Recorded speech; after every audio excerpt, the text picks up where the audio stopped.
जैसे रब ताला फरमाता है, ए ईमान वालों ज्यादा गुमान करने से बचो। ए ईमान वालों ज्यादा गुमान करने से बचो। गुमान करना, कुछ भी सोचना किसी के भी मुतालिक, इसकी लिमिट्स हैं। और खास तौर पर मोमिनीन के लिए किस तरह से सोचे। ऐसा नहीं है कि तुम अपनी अकल के पर्दों को या अपने दिमाग के घोड़े को दौड़ाते रहो, जो चाहे मन में आए जिसके बारे में सब सोचते रहो। कुरान ने तो इस पर पाबंदी लगाई, ऐ ईमान वालों ज्यादा गुमान करने से बचो, वला तजस्ससु, और किसी की टोह में मत लगे रहो। तजस्सुस किसको कहते हैं? जासूसी करना। कौन कहां जा रहा है, कहां से आ रहा है, इसके घर में कितने लोग हैं, किस वक्त इनके घर में क्या क्या होता है, तुम्हें उसके बारे में अल्लाह ने हुक्म नहीं दिया। लेकिन भाइयों की टोह में लगे रहना बहुत बड़ा गुनाह है, गुनाह कबीरा में है। वला यग़्तब बअदुकुम बअदा, और आयत का तीसरा हिस्सा है, और अपने भाइयों की गैर मौजूदगी में उनकी गीबत ना करो, उनके खिलाफ बातें ना करो।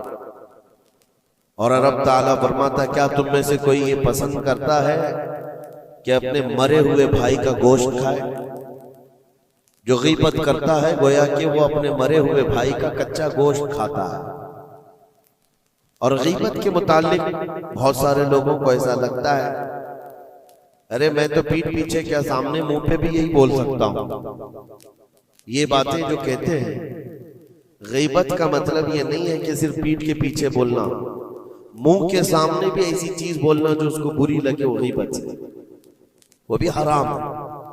ये तीन चीजें इस आयत के अंदर है। एक बदगुमानी करना, दूसरे जासूसी करना, और तीसरे गीबत करना। इसके ऊपर अगर मैं गुफ्तगू करूं बहुत तवील हो जाएगा, लेकिन ये पूरे मुआशरे के लिए जहर हिलाल है, जहर कातिल है। यहां से सोसाइटियां टूट जाती हैं, रिश्ते खत्म होने लगते हैं। बदगुमानी करना, शक करना, ये एक उसी की किस्म है। जन इसको अरबी में कहा गया है गुमान, यानी किसी के मुतालिक गुमान करना। देखें, दुनिया में जो चीज दिख रही है जरूरी नहीं है कि वो वैसी ही हो। हर चमकने वाली चीज हीरा नहीं होती, और हर काली दिखने वाली चीज कोयला भी नहीं होती। दोनों में बड़ा फर्क है। हकीकत कुछ और हो सकती है, लेकिन बगैर किसी तहकीक के या बगैर तुम्हें यकीन के गुमान कर लेना, ये तुम्हें बहुत बड़े गुनाह में ले जाएगा, बहुत बड़े गुनाह में। अब गुमान की किस्में भी मैं आपको बताऊंगा, उससे कबल मैं आपको बताऊं सर, सैयदना जुनैद बगदादी रदी अल्लाह ताला अन्हु, जो सैयदुत ताइफा है, वलियों के सरदार, अपने जमाने के कुतुब, घर में बैठे हुए थे। बड़े आप घर से भी मालदार थे, बहुत सारे लोग अपनी जरूरत लेकर के आते थे। दोपहर का वक्त था, एक मांगने वाला आपके दरवाजे पर आया, आपको जो देना था वो दे देते, लेकिन आपने उसको खैरात देने के वक्त दिल में ये सोचा कि हट्टा कट्टा आदमी है, कमाकर खा सकता है, इसको ये बुरी लत कहां से पड़ गई, ये कैसा आदमी है। बहरहाल उसको जो खैरात देनी थी दे दिया, वो बंदा चला गया, खैरात लेकर चला गया। अब वापस आप अपने घर आए, और जैसे ही आप आए नींद लग गई, आप सो गए। आपके सोने के बाद आपने ख्वाब देखा कि मैदान महशर कायम हो चुका है, हिसाब किताब हो रहा है, लोगों में नफसा नफसी का हाल है, फरिश्ते कुछ को पकड़ कर ले जा रहे हैं, कुछ का हिसाब कर रहे हैं। और जब हजरत जुनैद बगदादी का नंबर आया तो दो फरिश्ते बहुत बड़ी थाल लेकर के आए, जिसमें कच्चा गोश्त था और खून टपक रहा था। जुनैद बगदादी से कहा गया कि ये लो, इसको खाओ। तो हजरत जुनैद बगदादी ने कहा कि क्या मुझे नहीं जानते, मैं जुनैद, मैंने ऐसा कौन सा गुनाह किया कि मुझे इसकी सजा ये दी जा रही है। फरिश्तों ने कहा, ऐ जुनैद, क्या अपने मोमिन भाई के बारे में आज दिन में आपने बुरा गुमान नहीं किया? जो आपके दरवाजे पर आया उसके मुतालिक आपने बदगुमानी नहीं की? तो हजरत जुनैद बगदादी रज़ियल्लाहु ताला अन्हु बिछक करके उठ गए, खौफ के मारे नींद खुल गई। और उसके बाद बेकरारी इतनी आई कि हाँ मैंने तो गुमान उसके मुतालिक गलत किया था। थोड़ा सा ऐसा भी नहीं है कि वो चोर है, डकैत है, डाकू है, ये भी नहीं, सिर्फ इतना सोचा था कि हट्टा कट्टा आदमी है, मांगता क्यों है। हज़रत जुनैद बगदादी अपने घर से निकले उस फकीर को ढूंढने के लिए कि जो मेरे घर आया था, और उसके बाद ढूंढते हुए उसके पास पहुंच गए। जा करके उससे माफी तलब की, कहा कि आज तू जो घर पर आया था मैंने तेरे मुतालिक ये गुमान किया था कि तू हट्टा कट्टा आदमी है और मांग कर खा रहा है। तो उसके बाद उस शख्स ने जो जवाब दिया वो हैरत में था। मेरे अजीजों, ना वो फकीर था, ना ही वो कोई कमजोर और मजबूर था, बल्कि अल्लाह के एक वली थे जो उनके इम्तिहान के लिए आए हुए थे। हज़रत जुनैद बगदादी रज़ियल्लाहु ताला अन्हु को उससे ज्यादा माल उन्होंने लौटाया और कहा, ऐ जुनैद, तेरे मकामात को अगर कोई चीज खत्म करती है तो मोमिनीन के मुतालिक बदगुमानी कर। अगर तू आज यहाँ ना आता तो तेरे मकामात रोक दिए जाते, आगे तुम न मारिफत और तरीकत के रास्ते पर बढ़ सकते, क्योंकि ये मर्ज है, ये बीमारी है। इस बीमारी ने तो हमारे मुआशरे को खराब किया हुआ है। बदगुमानी से बचो। यहां तक के लोगों ने बहुत जल्दी अपने दिमाग पर यकीन करके फैसले भी ले लिए हैं। आप मिसाल के तौर पर किसी घर से कोई निकल रहा है और आपने फौरन ये गुमान कर लिया कि ये इस घर में बदकारी करने के लिए गया था। आपकी नेगेटिविटी जो जहन में थी आपने गुमान किया और उस पर यकीन की मोहर भी लगा दी। ना उससे आपने जाकर पूछा कि कौन है, क्यों आया था। इसी तरह की एक और बात मैं आपको बताता हूं। हजरत शफीक बल्खी बड़े बुजुर्ग दरिया दजला के किनारे आए, देखा कि एक मर्द, एक नौजवान है, औरत को गोद में सुलाया हुआ है दरिया के किनारे और शराब की बोतल हाथ में लिए बैठा है। इस तरह का माहौल तो बगदाद का नहीं था, पर्दे का माहौल था, इस्लामी माहौल था, लेकिन खुले आम कोई दरिया दजला के किनारे इस तरह बैठे और वो भी औलिया की नजर पड़े तो उनके लिए तो बहुत हैरत की बात थी। हजरत शफीक बल्खी ने देखा, कहा, हाय अफसोस, जमाना कहाँ आ गया। लोग खुले आम औरतों को लेकर बाहर सोने में बाहर मजे करने लग गए और खुले आम अब शराब भी पी जाने लगी। शराब भी पी जा रही है, खुद भी पी रहा है, उस औरत को गोद में थोड़ा थोड़ा सा पिला भी रहा है। हजरत शफीक बल्खी ने कहा कि बहुत सख्त हालात हो गए बगदाद में, इतनी अय्याशियां मैं पहली मर्तबा देख रहा हूं। इसी असना में एक कश्ती दरिया दजला में हिचकोले खाती हुई आ रही थी और उस कश्ती का बैलेंस बिगड़ा हुआ था, वो आगे बढ़ नहीं पा रही थी। इधर उधर करते करते अचानक वो कश्ती पलट गई, उसमें 10 लोग सवार थे, सबके सब दरिया में डूब गए। ये जो नौजवान किनारे पर बैठा था, उस औरत को जो गोद में लिए बैठा था, औरत को उठाया और उसको साइड किया, भागता हुआ गया दरिया के पार। यूं हाथ डालता था, एक आदमी को निकालता था और बाहर करता, ना उसके पांव पानी में डूबते थे।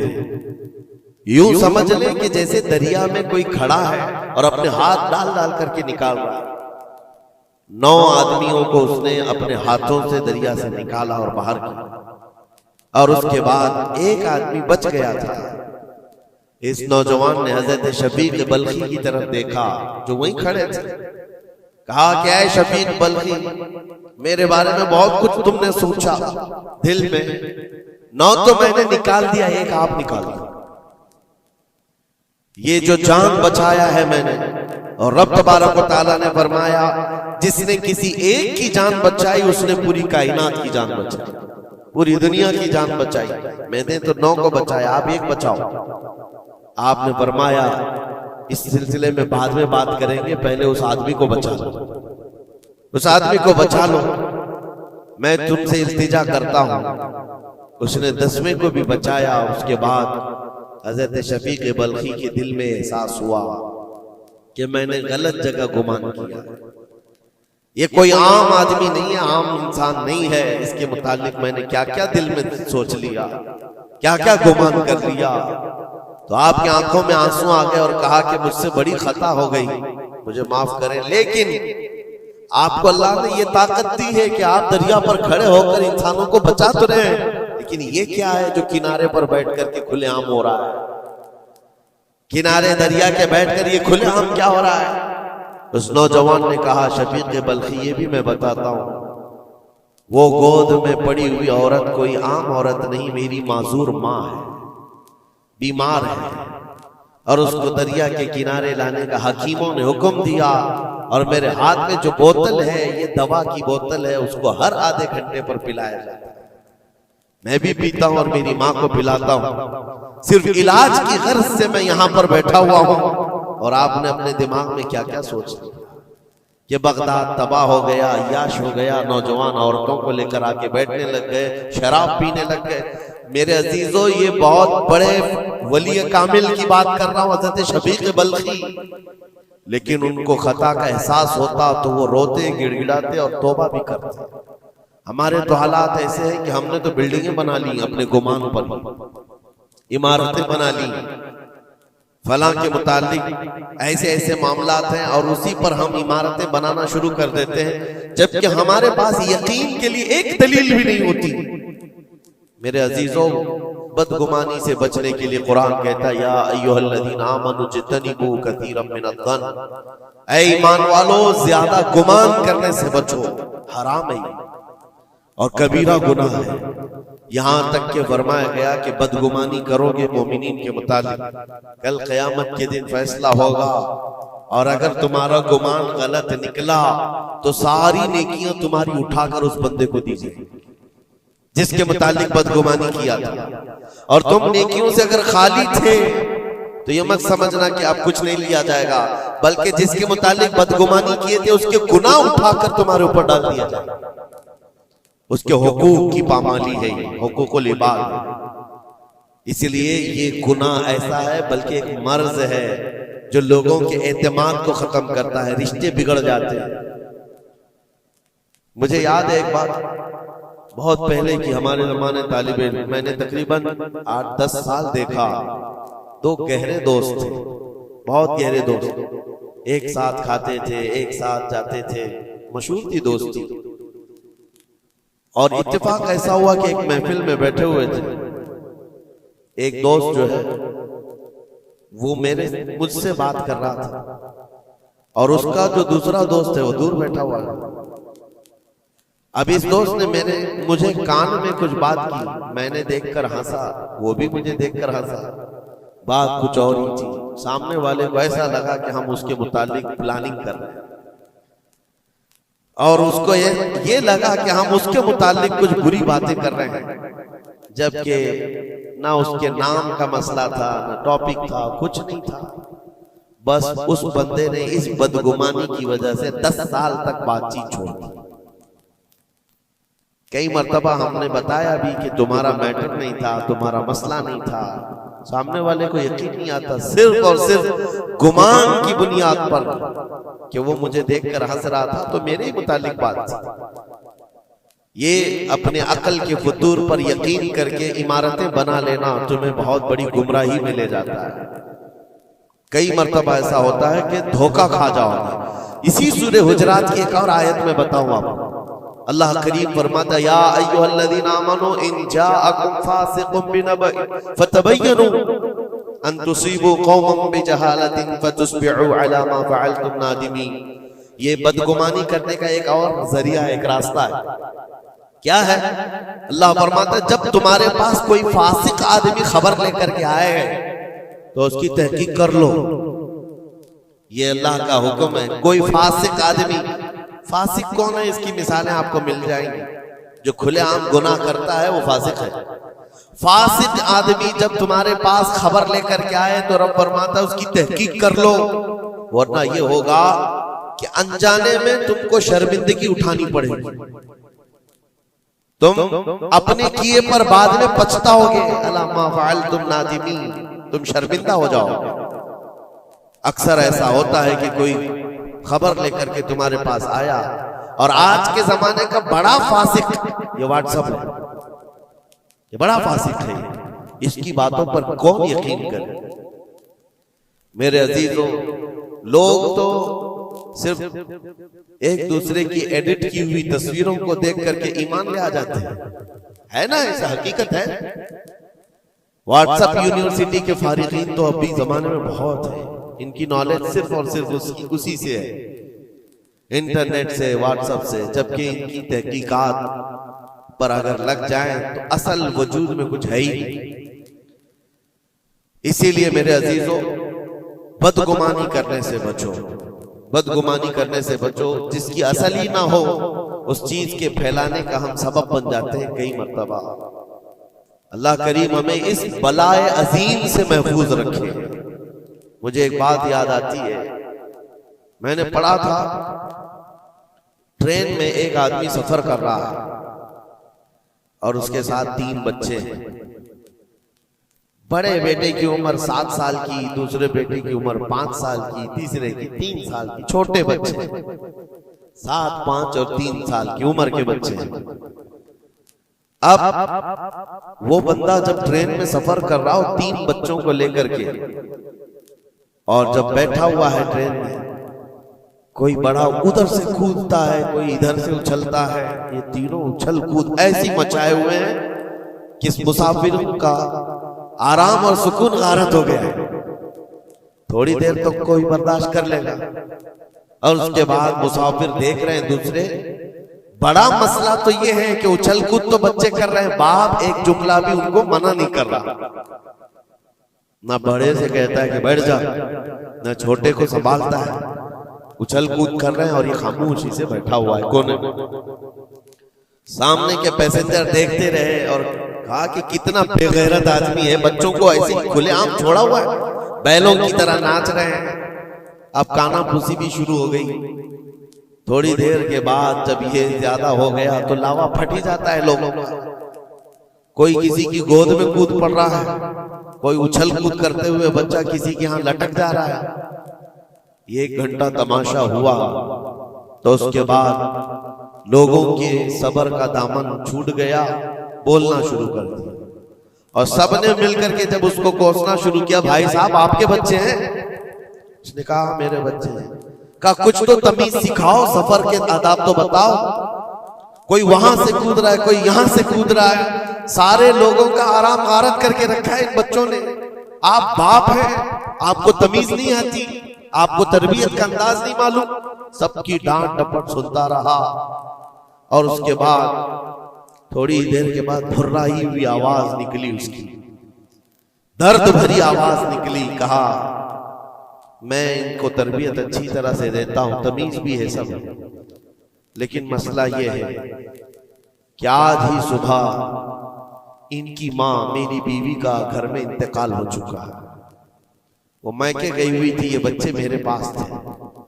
मुझे सुबह खबर आई है इनकी माँ का अचानक दौरा पड़ने से इंतकाल हो चुका। मैंने अभी तक इन बच्चों को बताया नहीं कि इनकी माँ का इंतकाल हुआ।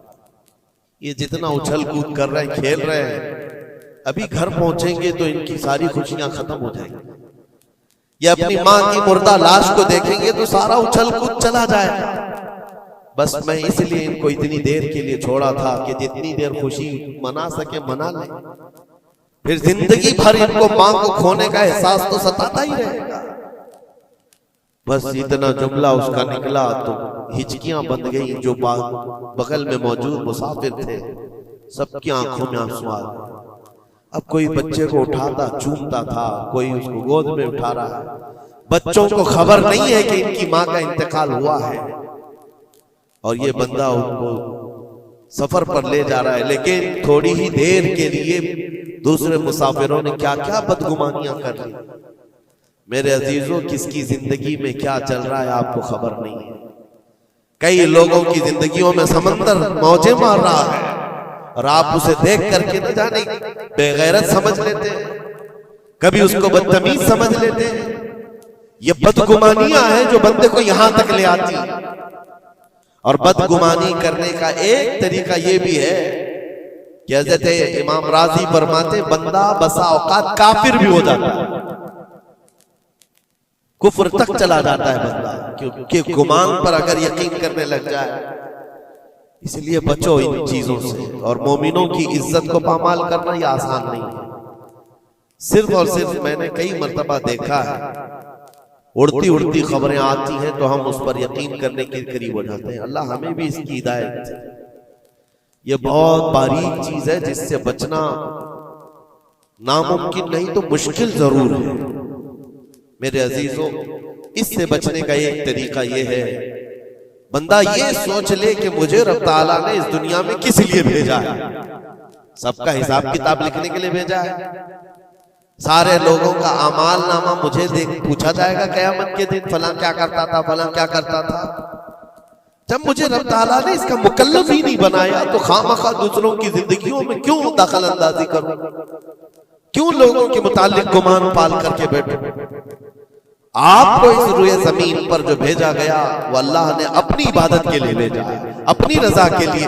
हम उसकी रजा तो हासिल ना कर सके, उसकी इबादत में कामिल हो नहीं सके, और दूसरों के अयूब पर हम लोगों ने अपनी पूरी एनर्जी खर्च करना शुरू कर दिया। अजीजा निगरानी औकात, ये पुरफितन दौर ऐसा है। अब मैं जो किस्में बता रहा था जन की, देखें बसा औकात बंदे से बंदे का गुमान अपनी जगह पर। आप मेरे बारे में क्या सोचते हैं मुझे मालूम नहीं, मैं आपके बारे में क्या सोचता हूं वो आपको भी नहीं मालूम। ये तो बंदों का गुमान है, लेकिन बंदा रब से जो गुमान रखता है ये भी बहुत बड़ा मसला है, बहुत बड़ा मसला है। इसको आसान मत समझे। ये दिमाग के घोड़े जब दौड़ते हैं इस पर कंट्रोल भी तो नहीं होता है, कहां तक जाएंगे गुमान। मुस्लिम शरीफ की हदीस है, मेरे आका सल्लल्लाहु तआला अलैहि वसल्लम फरमाते हैं, शैतान तुम्हारे पास आता है गुमान के रास्ते से। तुम सोचने लगते हो आसमान को किसने बनाया, ये सोच ही तो है। तुम्हारा दिल जवाब देता है अल्लाह ने बनाया। जमीन को किसने बनाया, अल्लाह ने बनाया। चीजें सोचते जाते हो, उससे पहले क्या था, उससे पहले क्या था, इससे पहले क्या था। और ये जब दिमाग के घोड़े दौड़ने लगे, तुमने उसको नकील नहीं थामी तो ये लेकर के जाता है दिमाग। आखिर में ये गुमान डालता है फिर अल्लाह से पहले क्या था, या फिर अल्लाह को किसने बनाया। यहां आकर के तुम्हारे ईमान पर डाका पड़ जाता है और तुम शशोपंज में रह जाते हो। खुद से अगर कुछ सोचकर फैसला कर लिया कि अल्लाह के पहले ऐसा था या अल्लाह ऐसा था, नाउज़ बिल्लाह, तो कुफ्र हो गया। एक गुमान के रास्तों को आजाद छोड़ने का हुक्म नहीं दिया गया है। इसीलिए मियां हम और आप तो छोड़े, औलिया की बात भी छोड़े, उम्मत के जो सबसे आला किस्म के लोग थे वो सहाबा थे। सबसे आला, कयामत तक पैदा होने वालों में जो सबसे अच्छे थे अल्लाह ने उनको सहाबी रसूल बनाया। सहाबा इकराम बात कर रहे थे आपस में किस मसले में, तकदीर के बारे में, तकदीर के मुतालिक बात करें। तकदीर के बहुत सारे मसले जिसमें दिमाग की गिरें ऐसी आजाद हो जाती है, बंदा सोचने लग जाता है। तकदीर क्या है? जो कुछ भी दुनिया में होने वाला है अल्लाह ताला ने उसको पहले से लिख दिया है। ये यकीन है कि नहीं आपका तकदीर?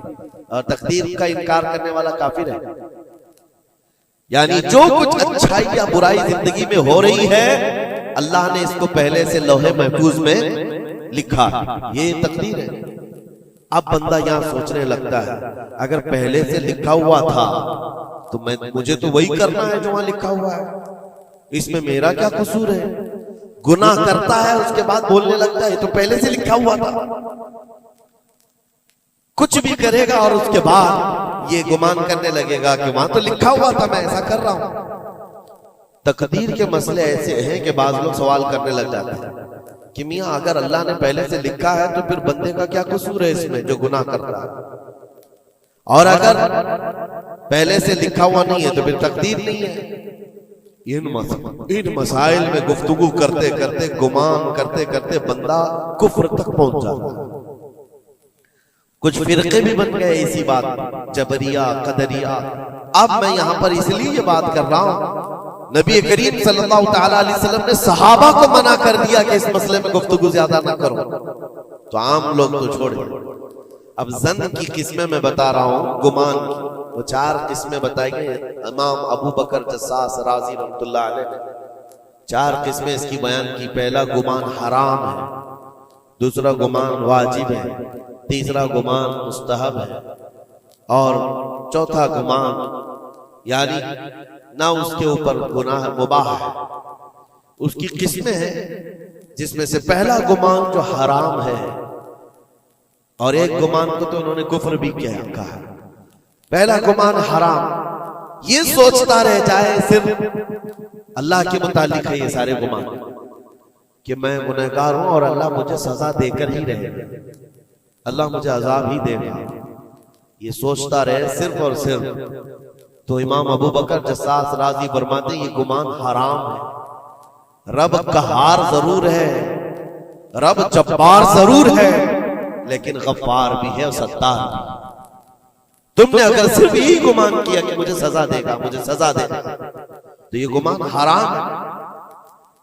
इस पर मुझे आला हज़रत फाजिल बरेलवी रहमतुल्लाह तआला अलैह की बात याद आती है।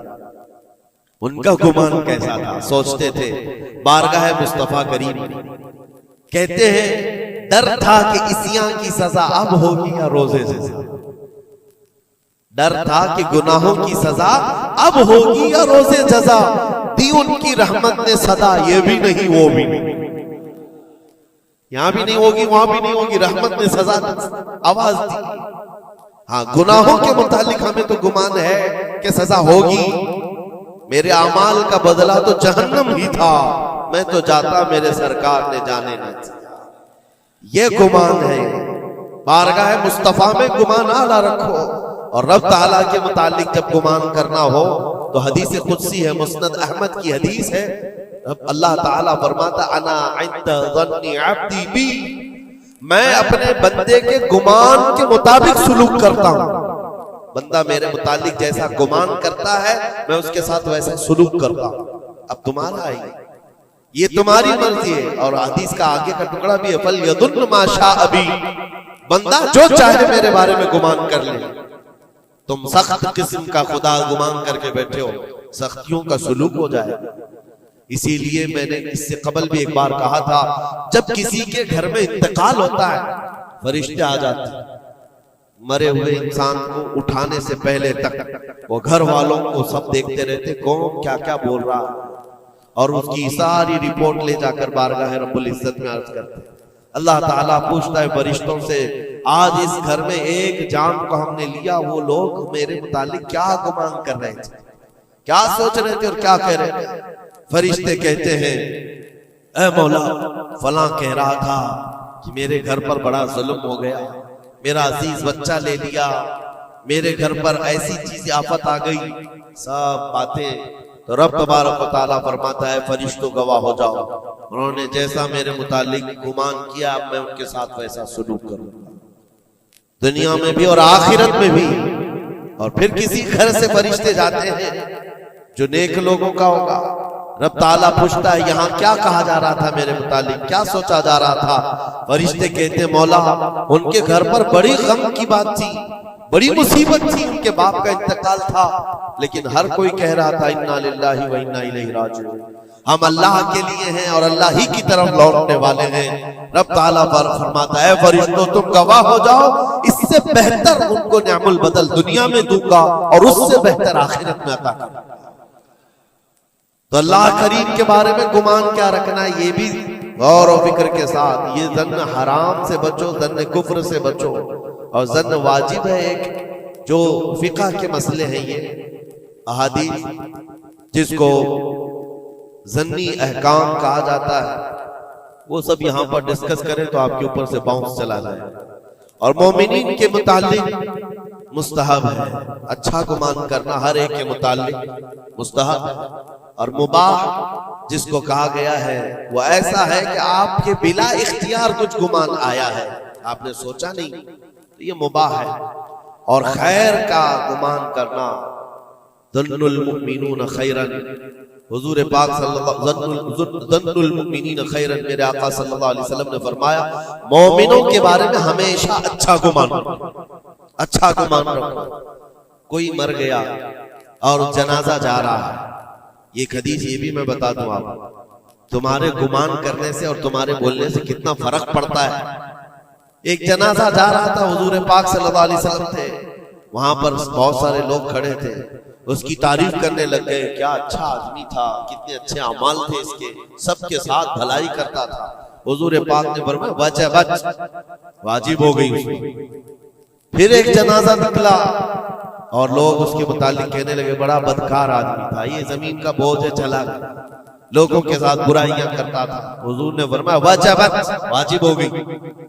साहबा ने पूछा दोनों पर वाजिब हो गई? हुजूर ने फरमाया पहले पर जन्नत वाजिब हुई, दूसरे पर दोज़ख वाजिब हुई।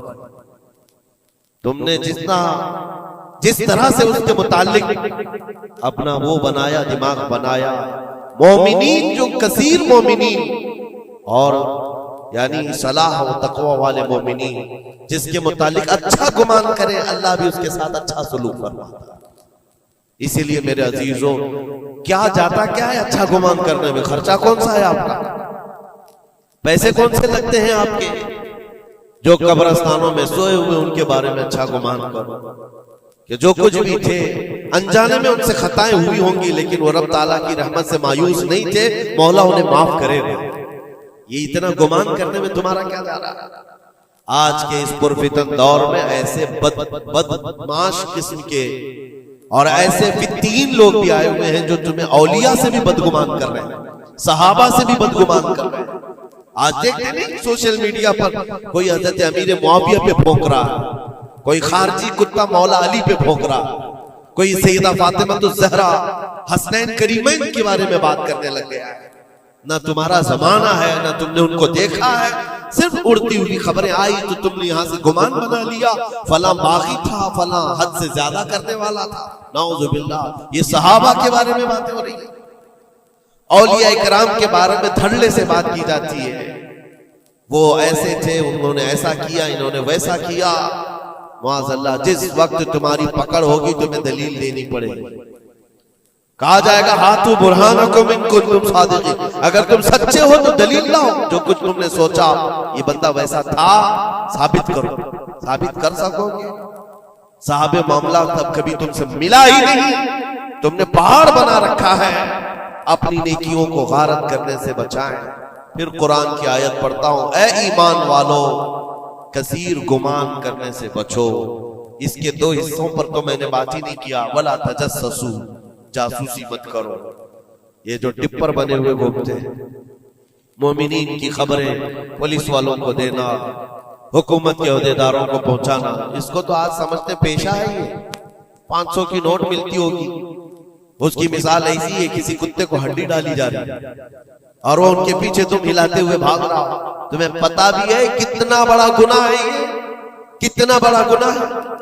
अरे तुम है, लानत है ऐसी जिंदगियों पर। तुमको जिंदगी इसलिए मिली कि तुम मोमिनीन की और मुसलमानों की खबरगिरी करो और यहाँ की जासूसी ले जाकर कुफ्फार को दो।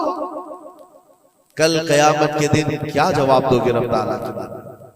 रब तबारक व तआला के उन बंदों के मुतालिक जो उसे अल्लाह पुकारते हैं, तुम इनकी खबरें ले जाकर उन कुफ्फार और मुशरिकीन को देना चाहते हो जो हमारी जान के प्यासे हैं।